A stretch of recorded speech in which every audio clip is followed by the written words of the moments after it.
in those moments where I'm stuck, I find a way to reduce friction. I think accountability reduces friction. Delegating reduces friction. Automation reduces friction, because initially motivation comes after action, not the other way around. Hey, Tyler. Hey, Matt. I am stoked because we're going to talk about something that's a little bit less businessy and a little bit more between the ears. And it has to do with results. I'll categorize in that way. So results, goals, sometimes achievements, things that you pursue to do. And it's almost always a tension of what I hoped for and what actually happened. So maybe this is a little bit more entrepreneurial between the ears. So there's a great book, Gap in the Gain, and it talks about this, how we evaluate and measure things. And so we can always in hindsight, or you got like looking forward. As an entrepreneur, oftentimes you're tormented and gifted with this frustration and, inspiration of seeing what is possible, what could be, and then feeling convicted to make that a reality. So you see what could be, is not currently, and you feel convicted to make that a reality. And in that journey, you're confronted with two realities. You can measure where you're at based on the gap between what you believe what could be and where you're at, that gap in that experience, or in the gain, looking back at where you started and saying, how far have I come to get closer to that reality? And so I've seen this in, many ways. One aspect, I guess the other dynamic there is, as entrepreneurs, we're constantly like, we can't help but look forward. And so sometimes the achievements that we set, our minds outpace our bodies, if that makes sense. And so I remember standing, this is actually, I think it was the same time when we kind of first met and bonded. And Kathy, I think, was receiving an award at the same moment. And her immediate reaction was like how empty it was, because she put in her mind how meaningful it would be to receive this award. And so for any listener out there, Kathy's just a mutual friend. And so we'll also kind of bond in space. So she's got an awesome business and had put a lot of weight on doing $1 million through a funnel. And she went and she did it and she received the award. And it felt weirdly empty. And I think it's this gap in the gain mindset there. Yeah, I really like that example. I remember her saying, I thought there would be like doves released or like some monumental moment and this euphoria, but it really was just like, well, part of it was already in the past, right? It had already happened. You'd already done it. Yeah. And so as soon as you do it, you set your eyes towards something else, impossible or far-fetched that you believe could be possible. And as the entrepreneur, we keep on trudging forward. And so that's one dynamic that kind of is a gift and a curse to all of us entrepreneurs. Sure. And I want to talk a little bit more boots on the ground for yourself and sometimes for your offers. Because like the activation is, how do you get someone to make progress? So you might be like, Matt, I'm great at envisioning it. And my struggle here is my gap is always 10x, 100x my gain. I'm like, I always feel like I have 99% left to go. And how do you just like actually start moving in there? And so there is this relationship between motivation. Here's the fallacy: is we, for whatever reason, we're tempted to believe that we need motivation to take action. I talk to a lot of folks like we're seeking motivation to actually do the thing that needs to happen. And so we can have a day or like, I just don't feel like it, or the surrounding circumstances weren't perfect to get me going. And we look at other folks that are high achieving, or they're reaching those results that we wanted. It feels like they've got less of a gap than us. And we're like, how did they do it? How did they foster the motivation there? And what's been true for me is that actually it's action that creates motivation. It's action that creates motivation. And so let me give you an example. For me with let's go business. And I encourage people in this is you're going out, you're trying to sell something, and you have a drive, X amount of sales that you want to make. I want to do $1 million or whatever it is. And so you get caught up on like a fixation on the goal and kind of like the motivation of like what would need to happen and get there, when I actually just, on whatever degree it could be. So we've talked about this before, of like visibility. Do people know I exist? Like interest, is there some sort of value exchange? So they're like, hey, I'm interested in what you're doing. The actual, conversion, the conversation that leads to the sale, like going from stranger to customer, or even like warm to customer, those sort of pieces in there. I'll shortcut to the end of it, even that piece. Getting a customer, that's the action. It actually creates more motivation to make the product better or to get more customers. And so I told the story a number of times recently, I don't think in like a recorded scenario, but it's just come up organically in some conversations. Remembering day one when I launched HL Pro Tools, the price was $7. Literally $7. And I didn't even know, would anybody want to buy this? We were just trying to like tease out, like, is there any demand? And day one, first few hours, I don't know how it happened. We had organically, like about 10 people, complete strangers, buy. That's an insignificant amount of money. It was like $70, right? And you're like, and it was an insane amount of work. It was like a silly exchange. It was bad economics. However, incredibly motivating. All of the sudden, the action, like whatever we do to reduce the friction towards that action of like just getting a customer, created the extra amount of motivation to continue to be great, to deliver well at it, to improve. Like all these things get validated, and now we have the motivation moving towards us for making that better. And so what do? We dropped the price threshold insanely just to get customers, to now like triple the motivation. So it's like motivation before, because let's say you pick a piece inside of it and I don't know, it's like, hey, how do you redo membership area content so frequently? Or how do you refresh these trainings? It's like, well, customers, like the action creates the motivation. And even in those early days. And so I think this is sort of like a reframe. And personally, here's a good example is this is not business related, but in the cycles of kind of like a weight loss journey or trying to like work on any sort of like physical KPIs, initially, I guess it's like I have to do the thing. I have to like be in caloric deficit, and then I lose weight, and then the scale becomes the motivation. You're like, oh my gosh, traction. There's movement. Things are happening. But if I'm like honest, day one, I have no motivation. I have zero motivation. And so, then I guess it does come down to like, how do you get yourself to take action, even though there is no motivation? Because the truth of it is, action creates motivation. Or for me, action creates motivation. And so then I think about, how do I reduce the friction to action? And so if it's for a customer, if I'm trying to validate the product the first time, drop the price as low as you possibly can go. Right? Because getting more customers will create motivation to get more customers, even if your price rises from there. If it's publishing, if it's just like creating content, lower the friction to doing the action, because you're not going to feel like you want to do it initially. Now, every time, then someone likes or follows or comments, this is like, this is awesome. Thank you so much for publishing this. Now all of a sudden you're motivated. You're like, oh my gosh, I see progress. Now, even if my vision is, I would love to have a podcast. I mean, I can't even imagine. This is not truly my goal here. But let's say I had a podcast and we had 1 million unique visitors or listeners per month. That sounds like an incredible feat or whatever it might be. If I just fixate on having 1 million listeners per month, I'm never going to get there.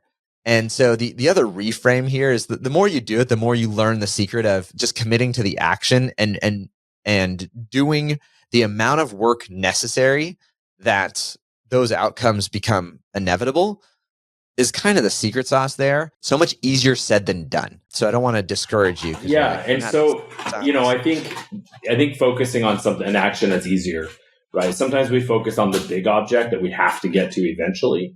And there's a lot of like studies and books and things on this, but like for me, have you ever heard like some people will create a checklist, but one of the things on the checklist is make checklist, so that right when they're done making the checklist, they can check one off. And that small like tricking of the brain of like, ooh, I accomplished something. I'm making progress. Yeah.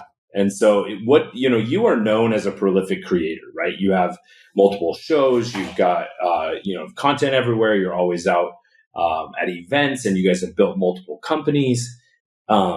Looking back, was there a time where you felt stuck, and how did you take that first step? I mean, I constantly, this is interesting. I constantly feel stuck. This is so weird. It's an interesting paradox.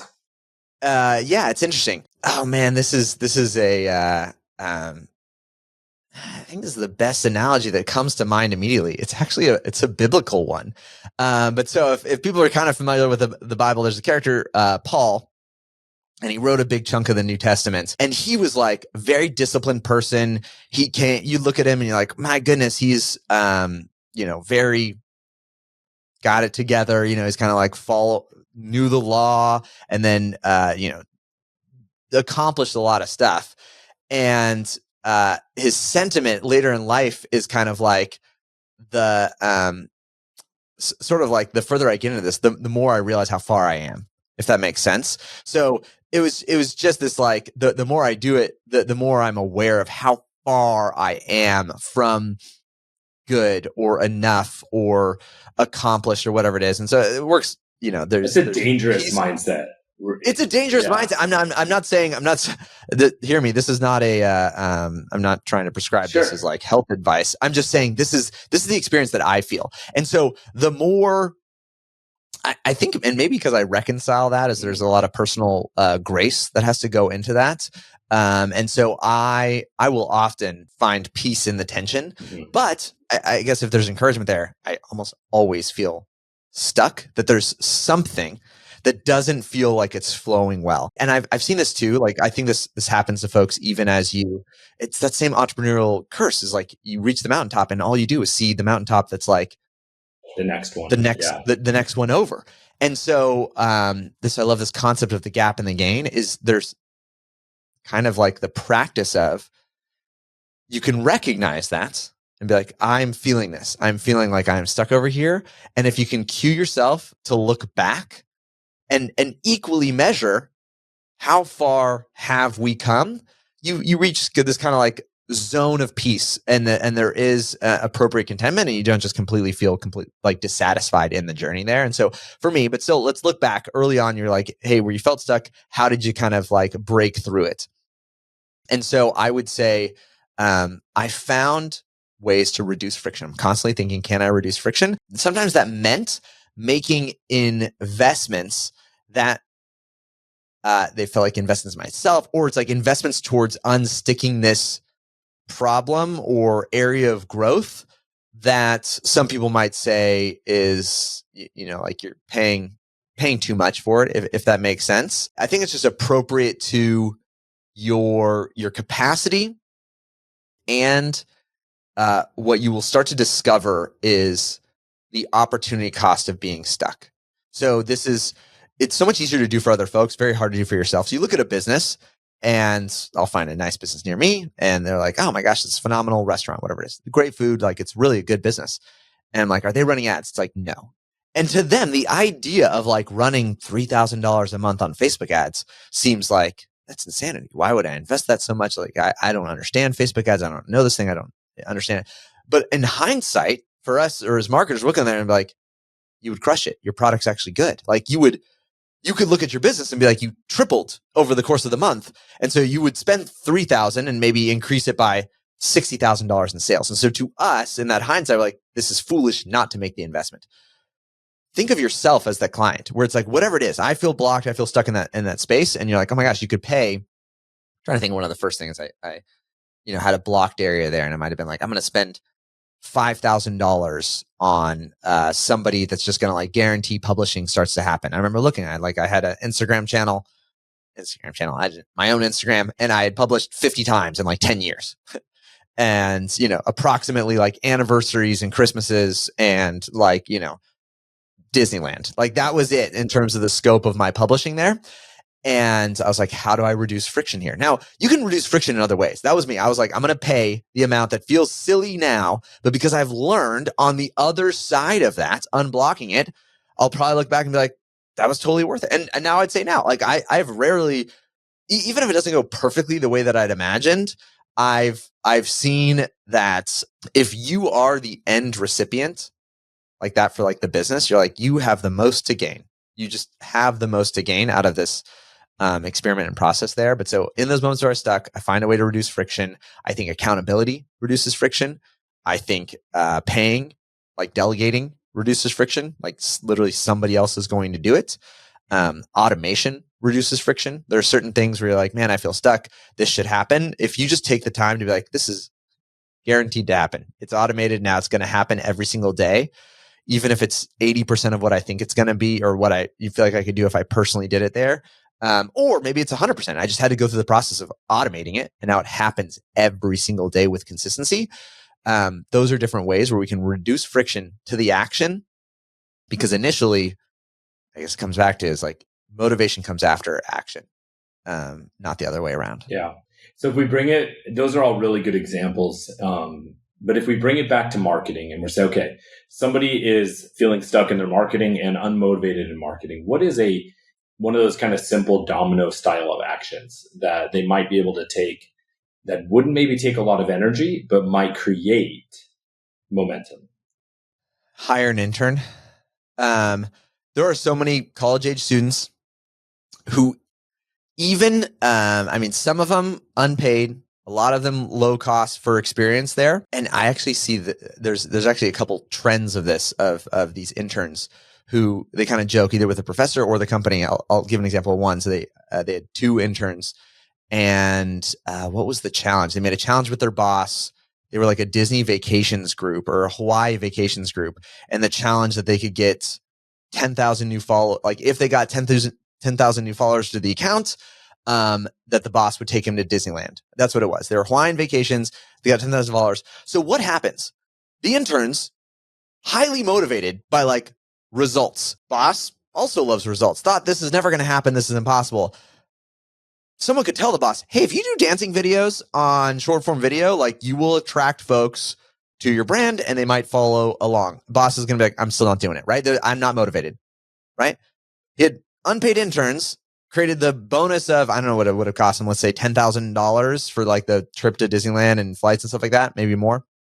They ended up getting like 300,000 followers. Wow. And you're like, and collective followers and reach now, it's like your Hawaiian vacations. Like, do you think that like their business model is like, do you think part of the 300,000 enjoy Hawaii or vacations? Or now they're able to actually monetize their own page by like bringing in sponsored things from other Hawaiian vendors, because how many other Hawaiian tourist places like want more reach and exposure? And you now have an asset of 300,000 subscribers or followers. And what did he do? He put in 2 interns and created a challenge for them. And so because their motivation is different, and so now you could like delegate the motivation, they're now motivated. Or even that, let's say there's degrees of it. He wasn't motivated, but the action was hire the intern. They were able to do the stuff that he wasn't able to do. So there's an example. I saw another one, a student, they did falling bread. The challenge, I don't know if it's still going on. I think there's a lot of this sort of stuff where the younger generation is more in tune with the social aspect of social media. They are a little bit more shameless in terms of figuring out what works. And so I've seen one challenge where the challenge was he's going to get the account's called like whatever, falling bread. And he's like, I'll get more followers than Panera bread company. And all it is falling bread, like variations. He's doing video, like creative videos around falling bread. But I think, I don't know if he won the challenge or not.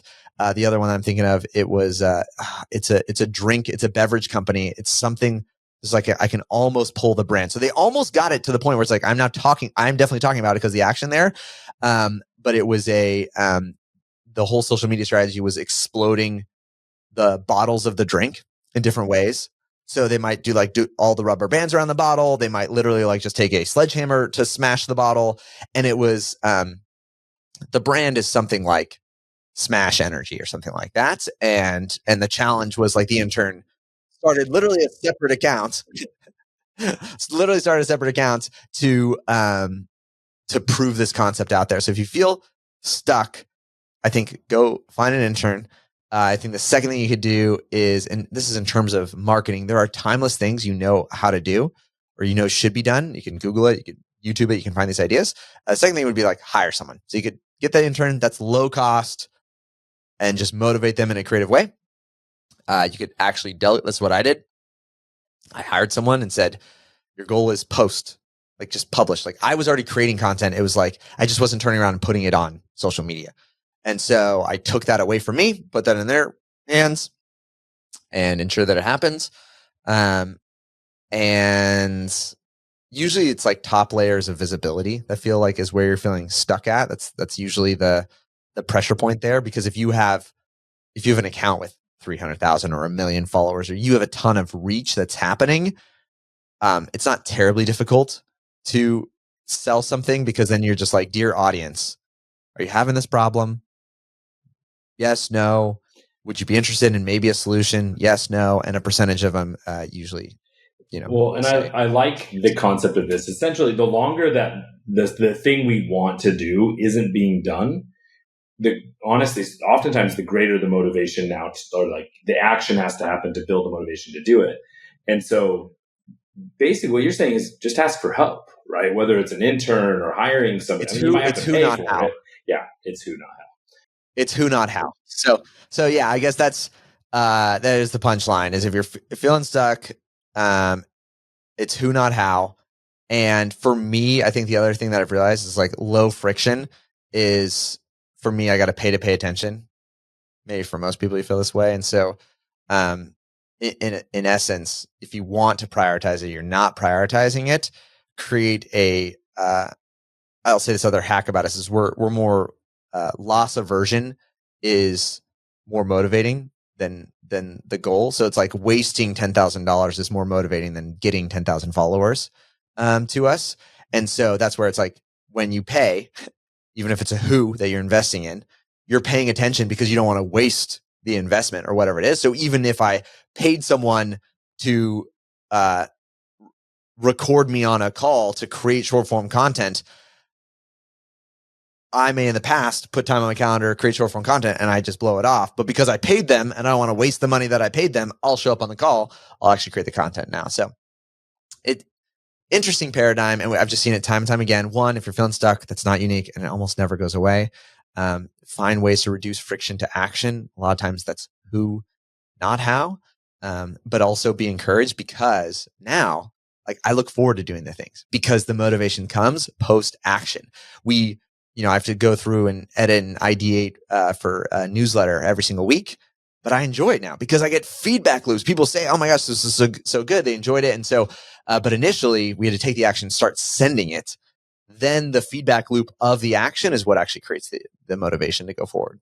All really good stuff. Great stuff. I'm excited to apply some of this myself. Love it.